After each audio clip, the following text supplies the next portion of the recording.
उसमें मेरी तैयारी भी नहीं थी और मुझे नहीं पता था कैसे पढ़ना है, क्या पढ़ना है, इसलिए मेरा सिलेक्शन नहीं हुआ। मेरी 9000 रैंक आई थी उसमें। फ्रेंड्स का हो जाता है और आपका नहीं होता, तो आपको लगता है कि यार मुझ में क्या कमी है, मैंने क्या पढ़ाई नहीं की, या मुझसे क्यों नहीं हुआ। तो मेरे फ्रेंड्स का हो गया था, वो टॉपर्स थे, टीएनसी से ही थे और टॉपर्स थे।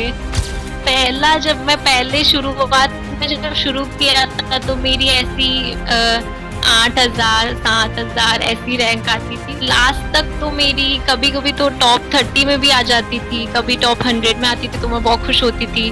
बाकी हाँ, 200 से 300 इतनी आती रहती थी मेरी।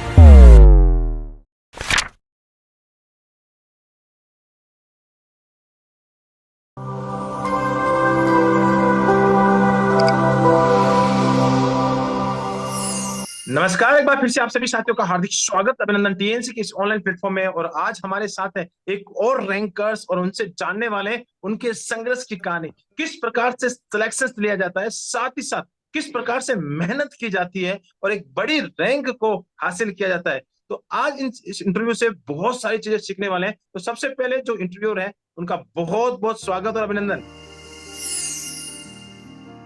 नमस्ते सर, प्रणाम। बहुत बढ़िया और बहुत ही शानदार रैंक, हमेशा आप खुश रहें। और एक बहुत ही अच्छी रैंक आपने हासिल किया है, ऑल इंडिया रैंक 274। कैसा लग रहा है? थैंक यू सो मच, बहुत अच्छा लग रहा है और आपके आशीर्वाद से ही हुआ है, टीएनसी के साथ से हुआ है। बहुत ही बढ़िया। आज आपसे बहुत सारे क्वेश्चन जानेंगे, किस प्रकार से आपने मेहनत की, किस प्रकार से आपने संघर्ष किया और इतनी अच्छी रैंक को हासिल किया है, इसकी पूरी स्ट्रेटजी जानने वाले हैं। इसके पीछे क्या क्या चीजें आपके साथ हेल्पफुल रही है उनके बारे में जानने वाले हैं। तो इस इंटरव्यू की शुरुआत करने वाले हैं और इस इंटरव्यू की शुरुआत आपके अपने इंट्रोडक्शन से। मेरा नाम गायत्री सोलंकी है, मैं जोधपुर से हूँ और मैंने अपनी नर्सिंग यहीं से की है, गवर्नमेंट कॉलेज से। पास आउट हूँ 2022 में। और ओके, 2022 में आपने पास आउट किया और अब की बार 2023 के अंदर आपका सिलेक्शन हुआ। तो 2022 का नोट सेट भी आपने दिया था? हाँ, मैंने दिया था, लेकिन उसमें मेरी तैयारी भी नहीं थी और मुझे नहीं पता था कैसे पढ़ना है, क्या पढ़ना है, इसलिए मेरा सिलेक्शन नहीं हुआ। मेरी 9000 रैंक आई थी उसमें। ओके, 9000 आपकी रैंक आई थी। तो 9000 जब रैंक आई थी तो आपके जो जितने भी क्लासमेट्स थे उसमें से बहुत सारे बच्चे लगातार मेहनत भी कर रहे होंगे, उसमें से किसी का सिलेक्शन भी हुआ होगा। तो आपका सिलेक्शन नहीं हुआ तो कैसा लगा कि यार ये ऐसे कैसे हो गया? हाँ, मुझे बहुत बुरा लगा, क्योंकि वो फ्रेंड्स का हो जाता है और आपका नहीं होता, तो आपको लगता है कि यार मुझ में क्या कमी है, मैंने क्या पढ़ाई नहीं की, या मुझसे क्यों नहीं हुआ। तो मेरे फ्रेंड्स का हो गया था, वो टॉपर्स थे, टीएनसी से ही थे और टॉपर्स थे, तो उनसे ही मैंने सजेशन लिए बाद में, और उन्होंने ओके, मुझे टीएनसी के बारे में बताया। Good good. आपने टॉपर्स यानी बात कर रहे हैं कि आपके क्लासमेट्स में आप टॉपर्स बन गए, टीएनसी के साथ चल रहे थे और आपको पता नहीं था कि हाँ किस प्रकार से कौन, क्योंकि फोर्थ ईयर के साथ होते हैं तो बहुत बच्चे जुड़ जाते हैं, कुछ बच्चे बताते हैं, कुछ बच्चे नहीं भी बताते। तो आपने उसको सिलेक्ट होने के बाद अपने दोस्त से पूछा कि भाई तुम्हारे पास ऐसा क्या रामबाण है, तुमने ऐसा क्या कर लिया कि हम दोनों ने तो एक क्लास में पढ़ाई की, तुम्हारा सिलेक्शन हो गया, मेरा नहीं हुआ। तो उन्होंने बताया कि मेरे पास एक रामबाण है जिसका नाम है टीएनसी, उसको ज्वाइन करोगे तो बेड़ा पार हो जाएगा। तो फिर आपने टीएनसी का जो कंटिन्यूसली आपने टीएनसी का हाथ थामा और टीएनसी का कौन सा प्लान ज्वाइन किया? मैंने टेस्ट सीरीज और एमसीक्यू बैच ज्वाइन किया था। Okay, test series plus video MCQ batch आपने प्लान को ज्वाइन किया, फिर लगातार आप यस। टीएनसी के साथ चलते गए। ओके, मैं अब आपसे ये पूछना चाहता हूँ कि 2023 की आपके दिमाग में तो ये नहीं था कि भाई जून में आ जाएगा, आपके दिमाग में था कि सितंबर में आ जाएगा, और सितंबर के हिसाब से आपने 2022 के बाद तैयारी कर दी। तो तैयारी किस प्रकार से स्टार्ट की वो जरा डिटेल से बताएं। हाँ, तैयारी मैंने टीएनसी ज्वाइन कर लिया था, तो उसकी टेस्ट सीरीज और एमसीक्यू में रेगुलरली करती थी, तो वो तो चल ही रहा था साथ में। हाँ, सितंबर में था ये था, तो थ्योरी स्लोली स्लोली चल रही थी साथ में। फिर पता चला कि जून में है, तो फिर उसको थोड़ा बढ़ाया और टाइम दिया, लेकिन टीएनसी का जो था वो शुरू से एंड तक कंसिस्टेंसी के साथ चल रहा था। ओके, बहुत ही अच्छी बात है कि थ्योरी को भी साथ साथ में टाइम दिया, साथ ही साथ आपने कंसिस्टेंसी के साथ वीडियो एमसीक्यू टाइम दिया, और साथ ही साथ आपने लगातार टेस्ट सीरीज को साथ दिया। अब मैं आपसे जानना चाहता हूं कि टेस्ट सीरीज के बारे में, जो आपने टेस्ट दिया था पहला, जब आपने एग्जाम टीएनसी के साथ दिया था, आपके दोस्त ने बताया कि भाई चलो टीएनसी के साथ चलते हैं, आपने पहला जब एग्जाम टेस्ट सीरीज में दिया था, तो कौन सी रैंक आई है, कुछ याद है? पहला जब मैं पहले शुरुआत में जब शुरू किया था तो मेरी ऐसी 8,000 7,000 ऐसी रैंक आती थी, 6,000। ओके, तो आठ पहले तो हजार ऐसी सात आती थी। हजार 6,000 और धीरे धीरे धीरे धीरे ये जो आंकड़ा बढ़ता गया, लास्ट तक आपकी कौन सी रैंक आने लग गई? लास्ट तक तो मेरी कभी कभी तो टॉप 30 में भी आ जाती थी, कभी टॉप 100 में आती थी, तो मैं बहुत खुश होती थी। बाकी हाँ, 200 से 300 इतनी आती रहती थी मेरी। ओके, लास्ट जब 200 नॉर्सेट को थोड़े ही दिन बचे थे तब ऐसी आती। बता सकते हैं, कंटिन्यू कीजिए। जब नॉर्सेट को जब थोड़े दिन बचे थे, ज्यादा लोग एग्जाम देते थे, तब मेरी इतनी आती थी, 200 से 300, 200 इतनी रैंक आती थी। ओके, 200 से 300 की रैंक आपकी हमेशा रही है और उसमें आप हमेशा कंटिन्यूसली रन कर रहे थे, कभी कभी आप टॉप 30 में भी आए थे और लगातार। कभी आपको ऐसा लगा कि यार टीएनसी के अंदर मेरी ये रैंक आ रही है, तो इतनी की इतनी रैंक मेरी मेन एग्जाम में आ जाएगी, कभी उम्मीद खुद से लगाई थी?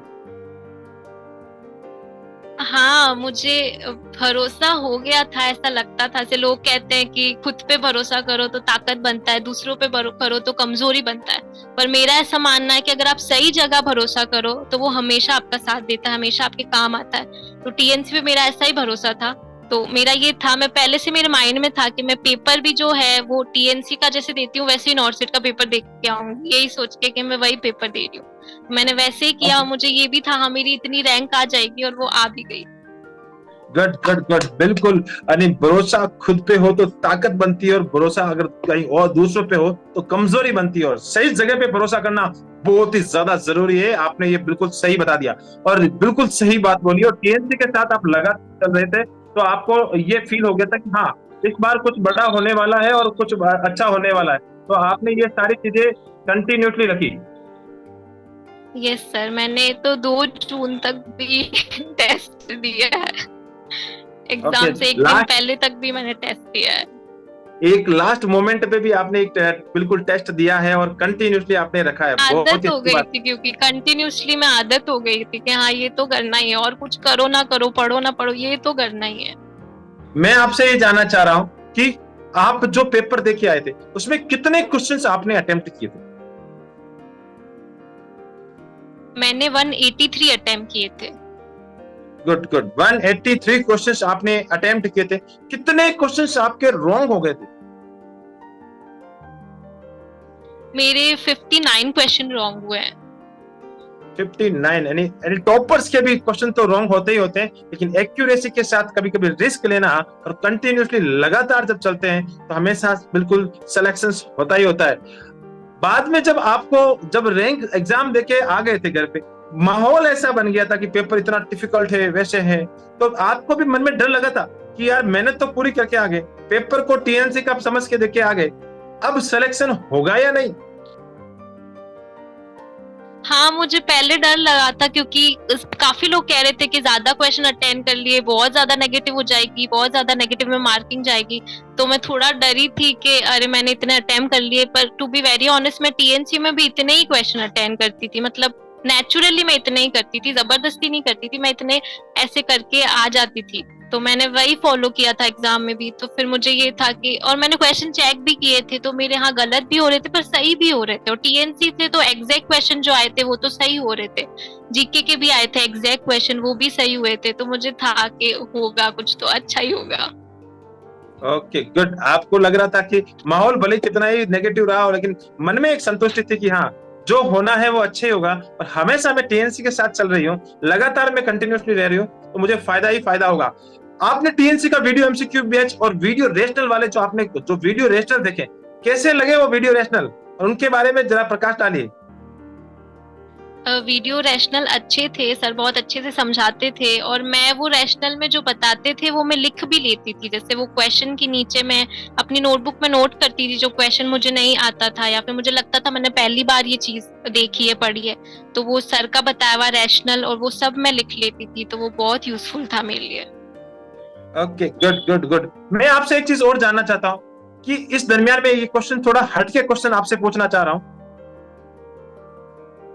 बहुत बच्चे इस समय एग्जाम की तैयारी के समय यूट्यूब को फॉलो करते हैं। यूट्यूब के ऊपर बहुत सारे अलग अलग चैनल्स की बहुत सारी क्लासेस आती है। क्या वो क्लासेस लास्ट के समय में पढ़ना सही रहता है या गलत? मुझे लगता है आपको तैयारी तो कंसिस्टेंसी के साथ में चलाओगे तभी अच्छा होता है। लास्ट के समय में आप यूट्यूब से क्लासेस लो या कहीं से भी लो, आप कंफ्यूज होगे और आपको चीजें मुश्किल ही होगी आसान होने की जगह। तो आप ये है कि कंसिस्टेंसी के साथ आप चलते जाओ, एक ही जगह चलते जाओ, तो वो ज्यादा सही रहता है। Good good good. इतनी और सारी लास्ट जगह में, अगर हम जाएंगे तो हाँ, कहीं अलग अलग जगह पे घूमेंगे तो फायदा नहीं मिलने वाला है, यूट्यूब से ज्यादा कुछ फायदा नहीं मिलने वाला है। एक प्रॉपर कंटेंट के साथ आप चलोगे तो बिल्कुल बेनिफिट मिलेगा ही मिलेगा।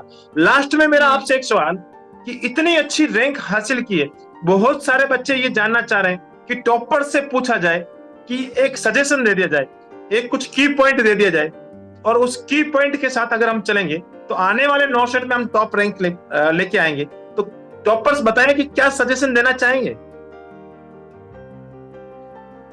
सजेशन तो मैं यही दूंगी कि टीएनसी की टेस्ट सीरीज और वीडियो एमसीक्यू तो जरूरी ज्वाइन कर ले, क्योंकि ये तो नर्सिंग जगत में अभी बिल्कुल मतलब क्या कहते हैं, वरदान ही है। मैंने तो ऐसा ही माना है, क्योंकि मेरे लिए तो यही साबित हुआ, मेरी लाइफ में तो यही है इसका रोल। तो और उसके अलावा जो भी आप पढ़ते हैं कंसिस्टेंसी के साथ पढ़ते जाएं। अगर आपकी जैसे मेरी जैसी आदत है कि एक साथ इतना सारा नहीं होता, टाइम भी चाहिए, तो कंसिस्टेंसी बहुत जरूरी है। आप पढ़ते जाए, बीच में रुके नहीं। ओके, बिल्कुल कंसिस्टेंसी के साथ पढ़ें और टीएनसी के साथ आप लगातार आगे बढ़ते हैं तो इतनी अच्छी रैंक लाना कोई बड़ी बात नहीं है और आसानी से इतनी अच्छी रैंक को हासिल किया जा सकता है। और टीएनसी ने इस बार बहुत सारे रैंकर्स, हमेशा की तरह बहुत सारे रैंकर्स निकाले हैं और बहुत सारे रैंकर्स का टीएनसी लगातार एक्सपीरियंस ले रही है, इंटरव्यू ले रही है, जिससे आने वाले फ्यूचर में बहुत सारे बच्चों को बेनिफिट मिले। तो इस इंटरव्यू सेशंस को आपने अटेंड किया, उसके लिए बहुत बहुत धन्यवाद। और आप अपना नाम, साथ ही साथ अपने माता पिता का नाम, जिस धरती से आते हैं उस धरती का नाम, जोधपुर का नाम, और साथ ही साथ जिस कॉलेज से आपने पास आउट किया है, जीकॉन जोधपुर के गुरुजनों का नाम, और साथ ही साथ टीएनसी का नाम हमेशा रोशन करते रहे। जय हिंद, जय भारत, वंदे मातरम। Thank you so much. Thank you so much sir, thank you so much.